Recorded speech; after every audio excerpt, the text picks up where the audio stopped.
Dear students, in this video we will continue our previous class lecture. In previous class we have already discussed about the duality and how to convert a primal problem into dual problem. We have already taken two examples.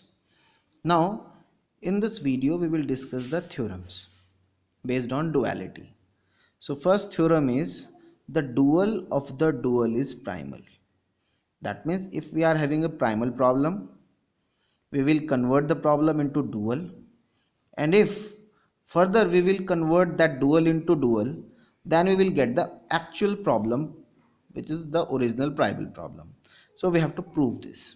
So let us take the primal problem as this: maximum z is equals to c transpose x subjected to the constraint ax less than equals to b, x is greater than equals to 0. And suppose this is first problem, so denoted by this symbol first, where A is the matrix m cross n. We are having m rows and n columns. That means m number of equations are there and n variables are involved in this problem. C, this cost vector is this c1 c2 cn, because we are having n variable problem. So this transpose. Similarly B is b1 b2 bm transpose, and x number of variables, we are having n number of variables x1 x2 xn transpose. So this is our primal problem. Now with the help of the conversion rule from primal to dual, the converted problem is this is the dual problem. So we will have minimum of w is equals to transpose of this b transpose, and suppose variable is y vector, subjected to the transpose of this matrix A transpose y, and greater than equals to transpose of this quantity, that means C. Y is greater than equals to 0, and here since we are having how many m number of constraints here, so obviously we will have m number of variables, so that's why y1 y2 ym transpose. Now we are having two options here: either we will convert directly dual from this, considering this as a primal problem, or just convert this problem into a maximization one and then again convert the dual one. So we can do both of the things equally. So suppose we are converting this problem into maximum one, so we are getting just multiply by minus sign. So suppose maximum of v or w star we can take is equals to, suppose this is w star, okay, w star is equals to minus of w is equals to minus b transpose of y. Just multiply by minus sign and subject it to minus a trans, just multiply by minus here, so minus a transpose of y is less than equals to minus c. Fine, and y is greater than equals to 0. So this is problem number 3, which is nothing but the same problem. We have not converted anything, just multiply by minus sign. So now apply the same rule, convert this problem into dual. So what we get? We get this problem. Suppose minimum of u is equals to minus the c transpose of, suppose variable is x, again subjected to minus of this transpose, that means minus ax, greater than equals to this transpose, so minus b, x is greater than equals to 0. We have used the rules from primal to dual, from maximum to minimum. Fine, so we have this problem. Now if you multiply by minus here, so we get maximum of z is equals to minus of u, which is nothing but c transpose f, subjected to again multiply by minus here, so ax is less than equals to bx, which is nothing but your original problem. This problem, original problem, both are same problem, and that's why we are getting the original problem. This is the theorem. Fine. Now we will have another theorem, weak duality theorem. The statement says that the objective function z for any feasible solution of the primal, is not greater than the objective function of the dual for any feasible solution of the dual or later one. Fine. That means the objective function for any feasible solution of primal is not greater than the objective function of the dual for any feasible solution of the dual. In concise form, this can be written as Z for any feasible solution, because generally the objective function of primal is denoted by Z. So Z for any feasible solution of primal is less than equals to W for any feasible solution of dual. Or generally we are taking primal problem as maximization one, so that's why maximum Z is less than equals to minimum of W. These are the standard form. So we have to prove this. Graphically you can understood this as, graphically the meaning of this statement is that here suppose there is a balancing way, balance where both will be same. This is the primal problem, this is the dual one. This domain is for dual, this is for, here we are taking Z in this direction, maximizing Z. However here we are taking minimizing Z. So this is the balancing point. Fine. So our target is to maximize Z and minimum W. So this is the balancing way. Maximize Z and minimize W. And somewhere here we will get the optimum solution where both will be same. So this is nothing but the optimum point. Optimum. Fine. So let us prove this. The primal LPP is, suppose this maximization problem, where A, B, C, D is already given here. Now convert the problem into dual one with the help of rules. So we are having this converted problem.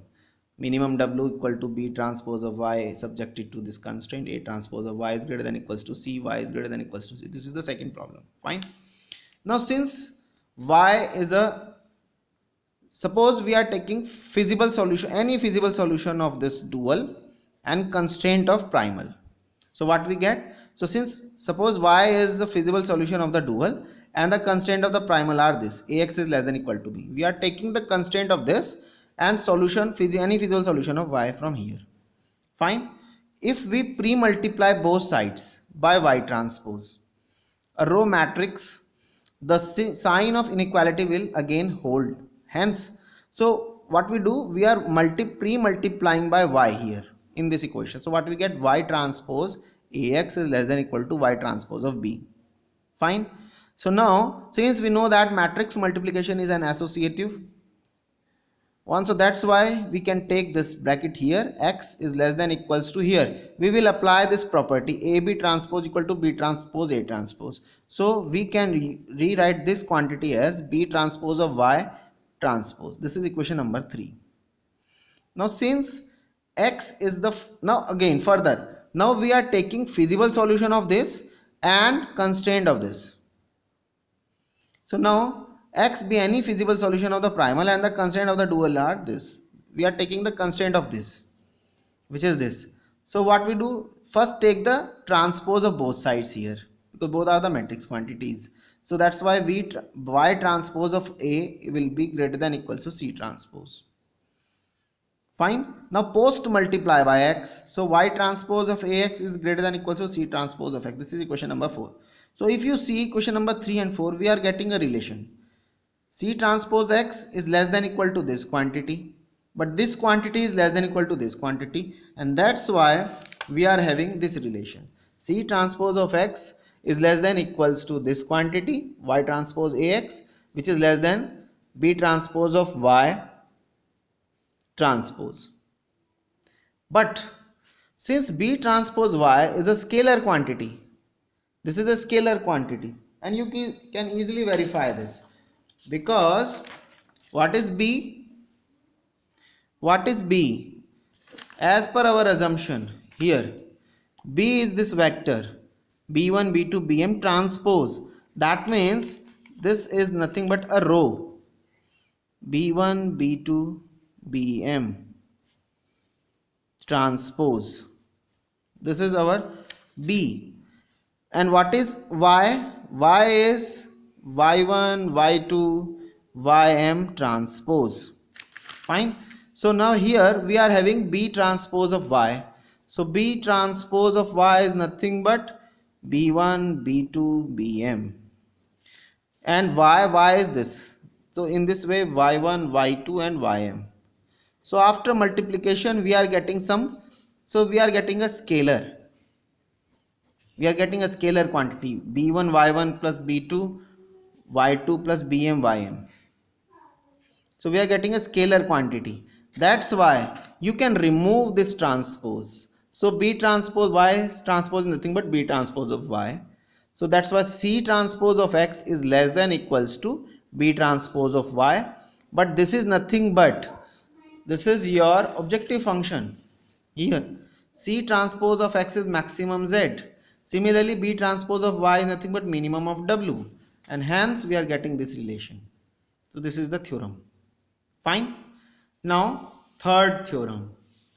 Third theorem is that if x star is a feasible solution to the primal, any feasible solution to the primal, and y star is any feasible solution to the dual, satisfying the condition this: C transpose of x star is equals to B transpose of y star. In previous theorem you can see that less than equal to, but if both are equal then they will satisfy this property. So here x is any feasible solution of primal, y star is any feasible solution of dual, and they are satisfying this. So we can say that x star is an optimum solution of the primal and y star is the optimum solution of the dual. This is the theorem. Let us see how to prove this. So here if x star is any feasible solution of the primal, which is this is the primal problem, and y star is the feasible solution of the dual, which is given by here, then and satisfying this property, so that's why this is equation number. So we are having 1, 2 and 3. Now let x be, what is our purpose? Our purpose is to show that x star is the optimum solution, and here we are taking the maximum z. So any feasible solution will definitely, because for any feasible solution we are getting this, if we are able to prove this, then we can say that x star is actually the optimum solution, because we are having the maximization problem. Similarly the dual problem is a minimization one, and we are claiming that y star is the optimum solution. So we have to prove that actually C transpose of this B transpose of y star will be less than equals to B transpose of y. Then we can say that this is optimum solution for primal, this is the optimum solution for dual. So we have to prove this. So now to prove this, let us take this. So let x be any feasible solution of the primal problem 1. Then obviously C transpose of x is less than equal to B transpose of y star. Why? Because from previous theorem C transpose of x is less than B transpose of y, and y star is again a feasible solution. So this will also satisfy this problem. That's why you can write down this. Fine. But what is given to you according to third? B transpose of y star is nothing but C transpose of x star. So you can replace this by C transpose of x star. And since we are having this property for any feasible solution of x, that's why x star is nothing but an optimum solution of the primal problem. Fine. So this part is over.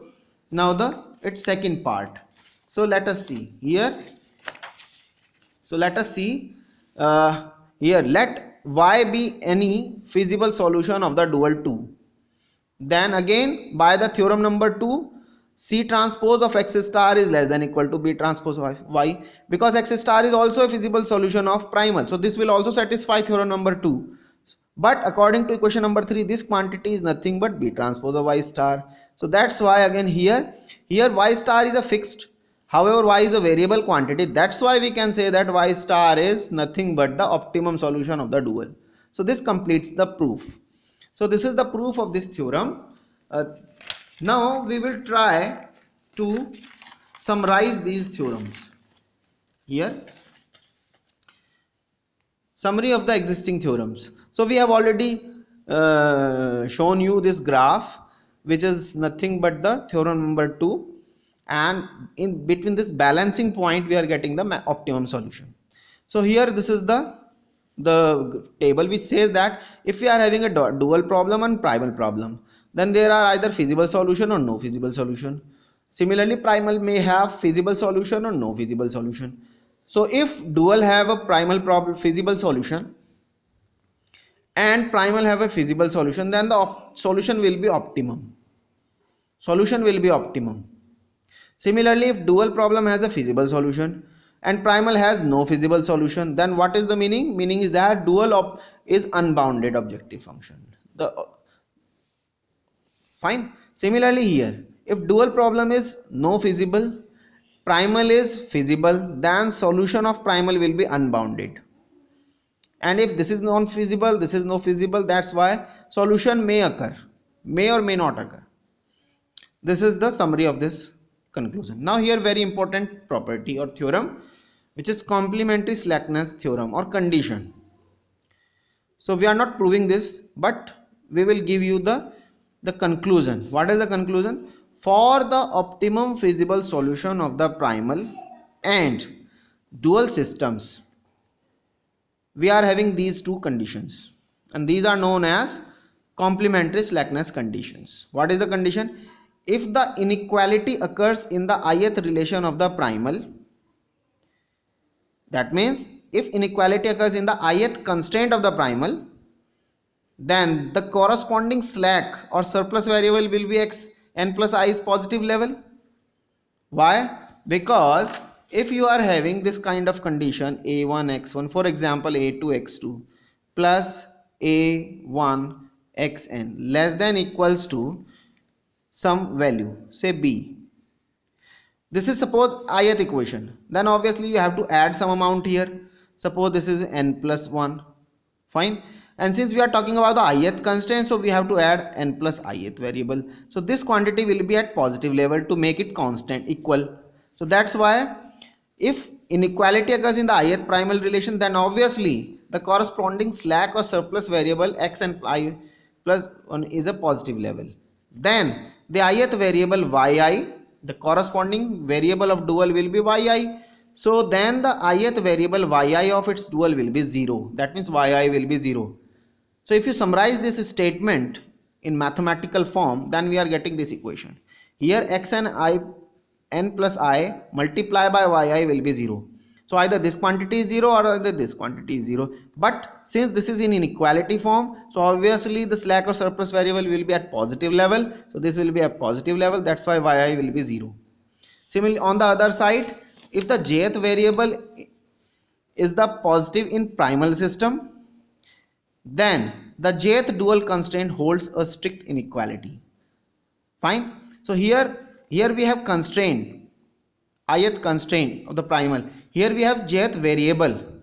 So if variable is at positive level, then obviously the dual constraint, the dual slack or surplus variable will be 0. Here for constraint we are having dual variable. Here for jth primal variable we are having dual constraint. So that's why for constraint means we are having slack or surplus variable in the dual problem.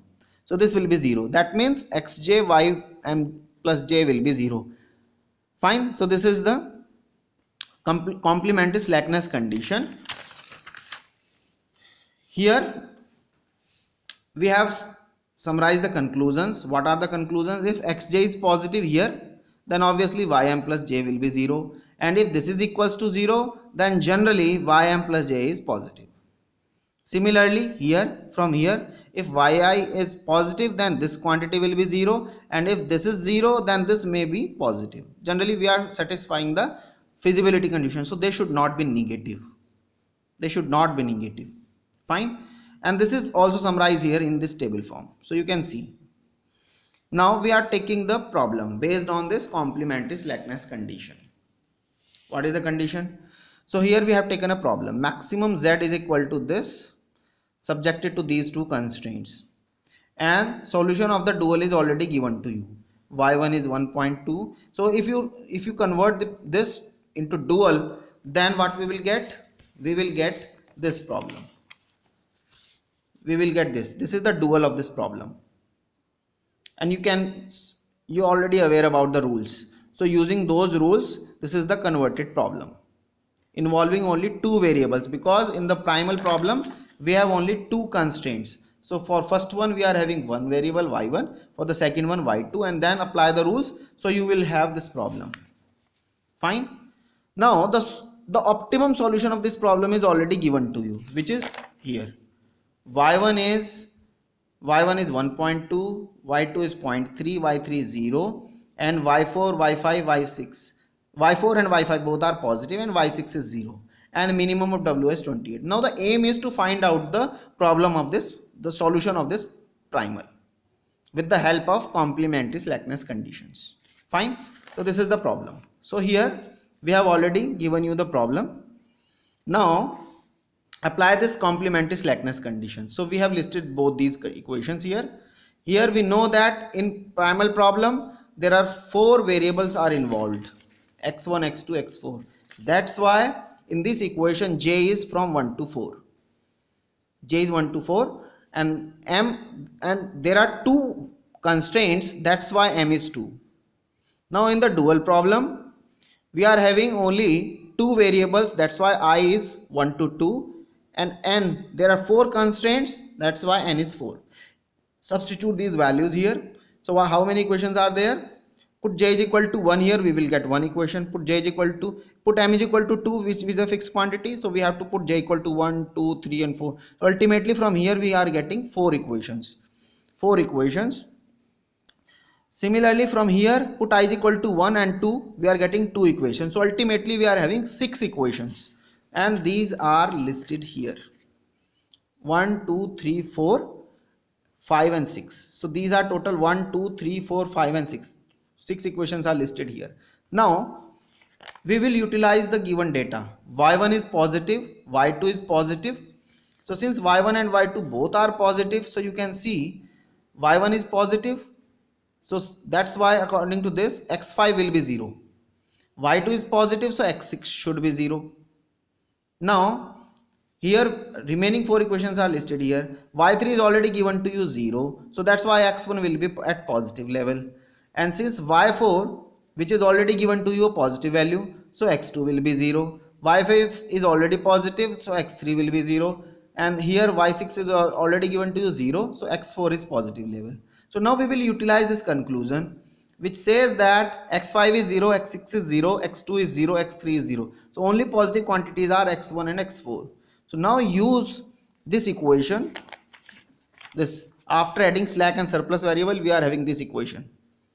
Similarly here after adding slack and surplus variables, this is the dual constraints. So now substitute x2, x3, x5, x6, 0, 0, 0 in these equations. So we are getting only 2 equations with 2 unknowns. Solve this equation. So we get x1 is 4, x4 is 4. So the solution is 4, 0, 0, 4, because these are our these are for x1, x2, x3 and x4, and substitute these values, so we get the maximum there. So this is the solution obtained from this complementary slackness condition. Fine. So this is the conclusion.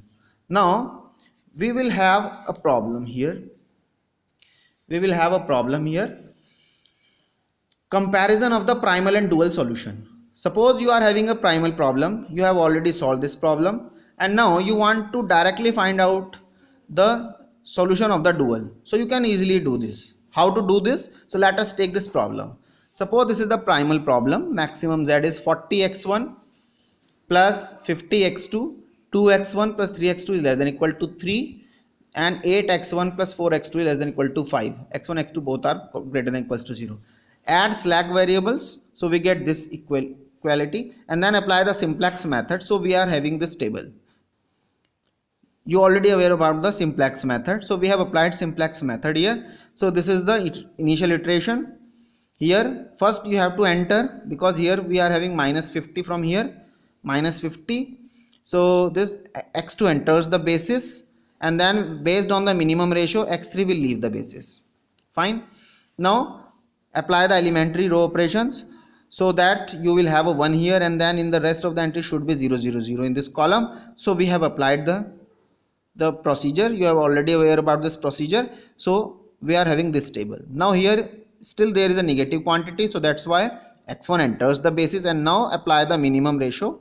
So based on the minimum ratio we can say that x4 should leave the basis, and then finally after applying the elementary row operation we are getting this table. Fine. So optima reaches because there is no negative quantity here. So this is the solution of the primal. Now on the same we will convert this problem into dual. So this is the dual problem of the same primal problem. So after applying the rules, this is the dual problem, and this is in minimum in nature. So now after adding slack, surplus or artificial variables, we are having this problem. Here a1 and a2 are the artificial variables, y3 and y4 are the surplus variables. Fine. Now we are having two options. Either we can apply big M method or either we can apply two-phase method. So since two-phase method is simple in comparison to big M method, so we have applied two-phase method. So this is the two-phase method. So to apply two-phase method, objective function is replaced. This objective function is replaced by the new objective function, which is always be nothing but the sum of the artificial variables. We have to minimize this sum. So minimum of u is equals to a1 plus a2, and you can easily find out a1 plus a2 from here. So replace this value, which is nothing but this, and now convert this minimum into maximum one by just multiplying by minus sign. So maximum of u star is equal to this, subjected to the original constraint here. So we are taking these constraints here, and now apply the ordinary simplex method. So this is the initial table of this method. Here in place of, because here we are having minus 90, that's why there will be minus 90. There should be non-zero, which is a non-zero quantity. In general, we are having a zero quantity because in right hand side we are having 0, but here we are having a minus 90. Fine. So now here is a negative, most negative value is minus 12. So y2 enters the basis. Now find out the minimum ratio, and based on minimum ratio, a1 should leave the basis. Then do the elementary operation. So we are getting this table, and again here, since we are having a negative quantity minus 2 and minus half, and since minus 2 is the most negative one, that's why y1 enters the basis. And now find out the minimum ratio, and based on the minimum ratio, a2 should leave the basis. Then apply the elementary operation. So we are getting this result. There is no negative quantity, that's why optima reaches. And now at the same time, there is no artificial variable present here, that's why optima reaches. And now we can move to the phase 2. So now apply phase 2. In phase 2, you can see that objective function is replaced by the actual objective function. So we will take this actual objective function. In maximization problem, this is nothing but just multiply by minus sign. So minus 3y1 minus 5y2. Fine. And now we will utilize this last table. And at the same time, you remember, we have to remove these a1 and a2 columns. So after removing these columns, we have to copy this table as it is here, and we have to remove this last objective function row by the actual objective function. So we have this table. Now since y1 and y2 both are the basic variables, so that's why there should be 0 and 0. So now apply the elementary row operations. So first we have to make this quantity as 0 by applying the elementary operation. So we are getting this table, and again here there should be a 0. So again apply elementary row operation. So we are getting this table. So now there is no negative quantity, that's why optima reaches, and solution is this. So maximum W star is minus 205 by 4. That means minimum W is 205 by 4. If you compare the primal solution and optimum solution, dual solution, then maximum Z is as it is same as minimum W, which is 205 by 4. Fine. Now how to find out this, how to compare these two? So that's why we have listed the optimum table of primal, last table, this table, optimum table, and at the same time we have listed the optimum table of dual here. So both these tables are written here. Now you can see x1 is 3 by 16, x2 is 7 by 8. So now if suppose this table is given to you, so you directly find out the solution of the dual with the help of this table. How? That's why we have this comparison. So now you can see here in this row 7 by 8 and 3 by 16, 7 by 8 and 3 by 16. That's why x1 is associated with this. So x1, you can easily find out x1 with the help of dual also, and they are in from left to right hand side. Here from left to right, y1, y2, y3, y4. Similarly x1, x2, x3, x4 and so on. So they can be easily read from left to right side. So here x1 is, you can see they are same. Similarly 7 by 8, 7 by 8. So they are associated. Similarly this is y1, which is nothing but 15. So they are associated. So you can directly read from the primal table. Similarly, this is 5 by 4, 5 by 4. So they are associated to each other. So either primal is given to you, then you can easily find out the solution of the dual. Or if dual is given to you, then again you can find out the solution of the primal. Fine. So this is the, and if you will see this matrix, then both matrix can be easily transferable. How? This matrix is off diagonal. Just see the off diagonal. If you shuffle this, then you will see that you are getting the same matrix by multiplying by minus sign. Just shuffle and multiply by minus sign, you will get the same matrix here. So this is the matrix. Fine. So this is the comparison. I think you understood this. Fine. So this is the duality. Thank you.